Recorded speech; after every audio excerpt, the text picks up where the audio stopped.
오늘은 곡입니다. 곡이 일으킬 전쟁. 곡이 일으킬 전쟁. 이란 제목으로 말씀을 상고합니다. 여기 오늘 읽은 38장과 또 내일 상고할 39장은 이 곡이라고 하는 이 악한 자의 우두머리가 선민을 치는 날이 올 것이다. 그런 뜻이거든요. 그런데 결국은 하나님이 개입하셔서 이 악한 곡의 이 무리들을 하나님이 큰 지진과 재앙으로 멸망시킬 것이고 결국은 하나님의 나라를 완성하신다. 이렇게 말씀하고 있어요. 그래서 지금 우리가 앞에 37장에서는 마른 뼈를 살려내셔서 선민의 나라를 회복하셨다고 그랬잖아요. 그런데 왜 또 다시 이렇게 대적이 나타날까 궁금한데 이게 바로 영적 전쟁이라는 것입니다. 이 세상에는 전쟁이 일어나는데 일반적으로 나라와 나라가 이해관계 때문에 이런 싸우는 국소적인 전쟁을 의미하는 게 아니에요. 크게 대별해 보면 선과 악의 싸움이고 의와 불의의 싸움이고 거룩함과 더러움의 싸움이고 그 모든 것을 다 합하면 하나님과 사탄의 영적 전쟁이 있다. 그 말입니다. 그래서 시대마다 이러한 현상이 있을 것이지만 궁극적으로는 언제 이런 일이 일어나느냐? 이 신약 성경 요한계시록 20장에 가보면 아주 분명하게 말씀을 했는데 1000년 동안 예수님이 성도들을 잘 다스리는 왕국이 있었어요. 20장에. 그런데 그 20장 6절까지 천년 왕국이 끝났더니 그때 7절부터 10절까지 곡과 마곡의 전쟁을 사탄이 일으키더라. 이런 말씀이 나와요. 그건 뭐냐?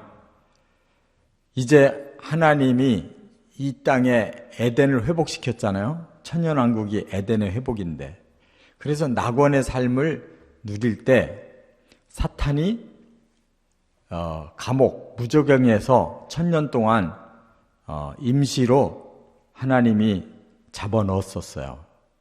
그런데 그 시간이 다 돼서 그가 다시 나와요.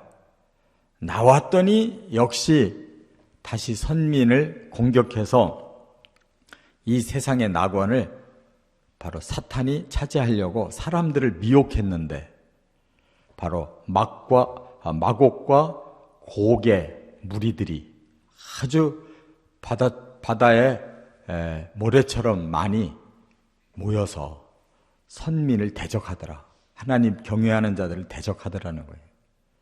그게 마지막 시험이에요.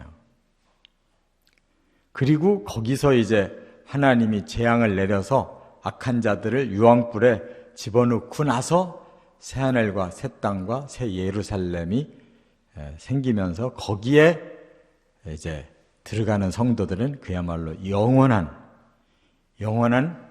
생명과 영광을 누리게 되는 거예요. 그러니까 우리가 꼭 깨달아야 될 것은 사탄은 결코 포기하지 않는다는 거. 영원한 불못에 들어가기까지는 계속 기회만 있으면 하나님의 일을 방해하고 선과 의와 거룩을 해친다는 거예요. 그래서 이런 곡이 일으키는 전쟁은 지금도 계속되지만 궁극적으로 마지막에 천년왕국 후에도 일어난다는 사실을 깨달을 때 이 영적 전쟁은 참으로 무서운 것이다는 거예요. 우리 생명이 다하는 그날까지 우리 마음속에 영적 전쟁이 있습니다. 사람이 임종하는 시간에도 영적 전쟁이 있어요. 사탄이 그 순간에도 그 영혼을 빼앗으려고 한순간에 시험을 줍니다. 두려움을 주고 악한 것이 보이게 해서 두렵고 떨리게 만들고 이 세상에 더 좀 살고 싶은 그런 그 죽는 순간에도 그 욕망을 내려놓지를 못해서 발악을 하게도 하는 거예요. 그래서 이 곡이라고 하는 이 사탄이 일으키는 영적 전쟁을 우리가 잘 깨달아야 될 줄 믿습니다. 그래서 네 가지 원리가 여기 있어요. 첫째, 1절부터 6절까지 전쟁의 상대를 말했어요. 전쟁을 누구와 하느냐. 여기 보니까 마곡이라고 하는 땅이 있는데 거기에 로스 왕, 메색 왕, 두발 왕이 있어요. 근데 곧 곡이 그들의 우두머리다 그랬어요. 그러니까 사탄은 이 땅에서 자기 뜻을 이룰 악한 왕을 꼭 세웁니다. 그게 마지막 때에 적그리스도가 또 이 땅에서 그리스도와 정면으로 대결하는 적그리스도를 사탄이 세우듯이 그렇게 이 세상에 악을 모으는 자를 꼭 세운다는 거예요. 그 이름을 곡이라고 그랬어요. 이 배후에 사탄이 있어요. 그래서 그가 바로 하나님의 선민을 멸하려 한다는 거예요. 여기 12절에 보면 이 세상의 중앙에 있는 선민, 민족이라고 그랬는데 그것은 두 가지 의미가 있어요. 지금 이 지구상의 한 중간이 바로 이스라엘 나라가 있는 겁니다. 거기에서부터 아시아도, 유럽도, 아프리카도 거기서부터 나가고 있어요. 한 중간 다리예요. 뿐만 아니라 영적으로도 하나님이 세우신 가장 중요한 나라, 이 세계의 모든 것을 하나님이 그 선민의 나라를 통해서 시작하신 거예요.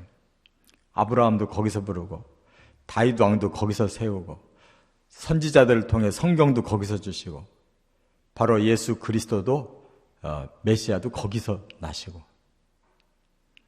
그런데 그걸 공격하는 곡이라는 악한 우두머리가 있다는 거예요. 그 전쟁이라는 겁니다. 전쟁의 대상은 바로 결국은 이렇게 영적인 하나님의 편과 사탄의 편의 전쟁이라는 것을 기억해야 돼요. 두 번째, 7절부터 9절까지 보면 전쟁의 때를 말씀하고 있어요. 그럼 언제 전쟁하느냐 그랬는데 여러 날 후 곧 말년에 그랬어요. 그 말은 뭐냐면 이제 선민들이 겨우 살아나서 회복하고 아주 평안하고 행복한 삶을 이제 살고 있다고 생각할 때 세상에 끝이 온다는 거예요.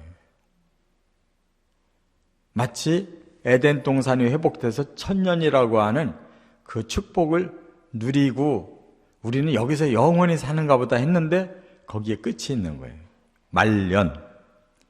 히브리 원어로 아카리드 하샤님이라고 그러는데 이게 종말이라는 뜻이에요. 세상은 반드시 끝이 있습니다. 꼭 기억하세요. 우리 개인에도 인생의 종말이 있듯이 이 지구와 인류와 이 온 우주도 종말이 반드시 있어요. 이 세상이 영원한 세계가 아닙니다. 그래서 그때에 바로 곡이 무리의 우두머리가 돼서 이스라엘의 산에 올라왔다 그랬어요. 공격하러 왔다 그랬어요. 그래서 그날에는 평안히 거주하던 선민의 땅에 곡의 군대가 광풍처럼 구름처럼 몰려와서 그들을 덮는다 그랬어요. 그러니까 최후의 공격. 사탄은 이 땅을 자기가 차지해가지고 영원히 여기를 자기 나라로 세우려고 하는 거예요. 그러니까 하나님의 계획을 몰라요. 하나님은 이 땅에 하나님을 믿을 수 있는 많은 인류를 내신 다음에 그들을 천국으로 드리려고 하는데 사탄은 그 천국과는 관계가 없는 자이기 때문에 자기는 이 세상에서 이 세상을 통째로 뺏어서 여기서 사탄을 경배하는 무리들을 데리고 자기 왕국을 만들려고 하는 거예요. 그러나 그거는 소용이 없어요. 하나님은 악을 허용하지 않기 때문에 그 종말이라는 게 있는 거예요. 반드시 그 악의 도모를 끊어내는 이 마지막 때가 온다는 것을 기억하시 바랍니다.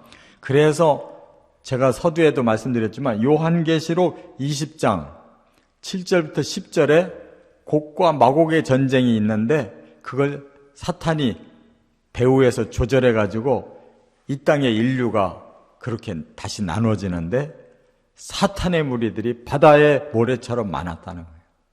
그러니까 끝까지 사탄이 시험해서 천년왕국을 누린 사람들 중에도 또 많은 사람들을 사탄의 편에 가담시키고 우리가 저 하나님 믿는 자들을 다 죽여버리고 이 땅 우리가 차지하자. 그래서 우리 마음대로 하나님 필요 없이 우리 마음대로 이 지구를 아름답게 건설하고 영원히 여기서 살자. 이렇게 만든다는 거예요. 하여간 집요하게 사탄은 이 땅을 자기 왕국으로 만들고 사람들을 자기 백성으로 만들어서 끝까지 악을 행하려고 하는 거예요.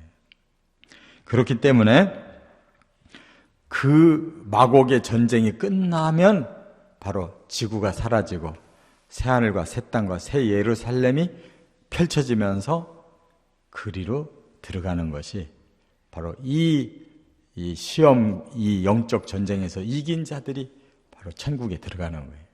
지구로 돌아오는 게 아닙니다. 천국으로 가는 거예요. 이 지구는 끝나는 거예요. 사명이 끝이에요. 세 번째, 10절부터 13절에 보면 전쟁의 목적을 여기서 밝히고 있어요. 그 곡이라는 우두머리에 마음에 여러 가지 생각을 했는데 그 여러 가지 생각이 결국은 악한 꾀를 낸다는 거예요. 하나님은 선하시고 의로우시고 거룩하신 분인데 사탄은 그걸 반대로 나가요. 불의하게, 악하게, 더럽게 이렇게 반대로 팔을 만들어서 그 세계를 만들고자 하는 거예요. 그래서 선민을 공격해서 모든 걸 다 뺏겠다는 거예요. 우리 사람이 나쁜 사람은 어떤 사람들이에요? 자기가 땀 흘려서 돈 벌려고 안 하고 남이 땀 흘려서 돈 번 걸 그냥 뺏어버리잖아요. 그를 죽여버리고 그를 속이고 그를 해코지해서 다 자기는 그냥 거저 수확하려고 하는 게 이게 악이란 말이에요. 사탄은 그런 존재예요. 하나님이 선민을 사랑해서 축복하시면 그 선민은 죽이고 그 복만 싹 뺏으려고 하는 것이 사탄의 작전이에요. 그렇기 때문에 전쟁의 목적은 사탄 편에서는 완전히 여기 보니까 탈취, 노략, 은금을 빼앗고 겁탈하고 이렇게 약탈하는 이것이 사탄의 전쟁 목적이에요. 이 세상에서도 전쟁이 왜 일어납니까? 강한 자가 전쟁을 일으킬 때는 약한 자를 등쳐서 다 뺏어 먹으려고 일으키는 거예요. 이것이 전쟁이라는 거예요. 그렇기 때문에 하나님을 믿는 자들은 하나님 안에서 거룩하고 평안하고 그리고 하나님의 풍성한 은혜 가운데 살려고 하는데 사탄은 그런 거는 눈에 보이지 않아요. 그 복, 그들이 누리고 있는 복만 뺏어버리려고 해요. 자기들이 그 복을 갖겠다는 거예요. 그래서 이 지구를 빼앗으려고 하는 것입니다. 그렇기 때문에 세상 중앙에 거주하는 백성을 이렇게 친다. 12절에 말씀하고 있어요. 그게 바로 하나님의 선민 공동체를 말하는 것입니다. 그러므로 우리는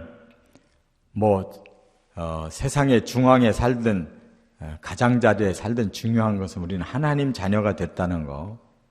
그래서 우리가 다른 거는 뺏겨도 괜찮은데 우리의 영혼을 뺏기면 안 돼요. 사탄에게 영혼을 뺏겨버리면 모든 걸 뺏기는 거예요. 그래서 그 사탄이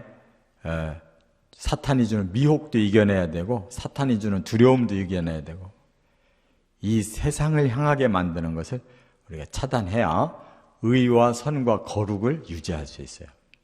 끝으로 네 번째 14절부터 23절 전쟁의 결과가 뭐냐?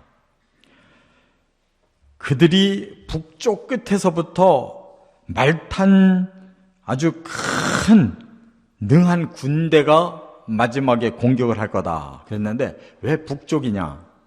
바로 북극성이 상징적으로 사탄의 별이에요. 그렇기 때문에 북쪽을 계속 말씀하고 있어요.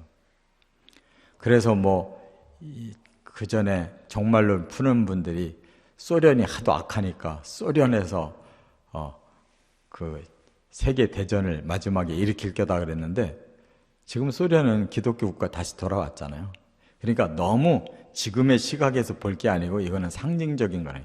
북쪽이라고 하는 것은 사탄이 자리 잡고 있는 것을 상징하는 방향이라는 것을 알아야 되고, 어떻든 그들이 구름처럼 선민을 공격하고 덮을 것이나 하나님이 갑작스럽게 큰 지진을 이 땅에 일으키실 거라고 그랬어요.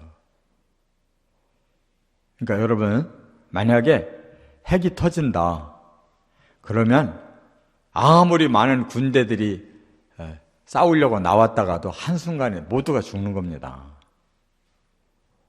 그렇기 때문에 이 큰 지진을 하나님이 노여움으로 그걸 주셨다고 이렇게 말씀했어요. 그러니까 이 지구가 깨질 수밖에 없는 거예요, 결과적으로. 그래서 그 큰 지진이 바다의 고기와 공중의 새와 땅의 짐승과 벌레까지, 그리고 모든 사람을 두렵고 떨게 만든다. 왜냐하면 그 파괴의 능력이 이 지구 전체를 흔들기 때문에 벌레까지도, 모든 생물들이 다, 거기에 모든 사람이 다 두렵고 떤다는 거예요. 모든 산이, 모든 절벽이, 모든 성벽이 무너진다는 거예요. 이 말은 뭐예요? 지구가 완전히 파괴되는 거예요. 그래서 사탄을 완전히 사로잡아서 영원한 불못에다 던지고 성도들은 영원한 천국, 하나님의 나라로 들이시는 것이 이게 종말의 그 끝이에요. 결과예요. 성도에게는 구원, 악한 사탄과 그를 따르던 무리에게는 영원한 지옥 형벌이 주어진다. 이렇게 말씀해요. 그래서 여기에서 폭우와 큰 우박덩이와 불과 유황으로 비리 내리듯 그렇게 내려서 그들을 멸하고 하나님의 거룩하심을 결국 드러내겠다. 이렇게 말씀했어요. 그러니까 이 에스겔서와 지금 요한계시록의 그 20장의 말씀이 일치되고 있어요. 그러니까 우리는 지나간 과거는 이미 다 성취된 거는 우리가 염려할 문제가 아니고 아직 이러한 원리가 미래의 종말에 남아있다는 거, 대영적 전쟁이 남아있다는 거 꼭 깨달으시고, 우리는 천년왕국 이후까지도 영적으로 정신을 차려야 마지막 사탄의 미혹과 이 공격을 이겨내고 천국까지 간다는 거. 천국은 그만큼의 큰 가치가 있기 때문에 어떤 어려움도 믿음으로 극복해내시기를 주의 이름으로 축원합니다.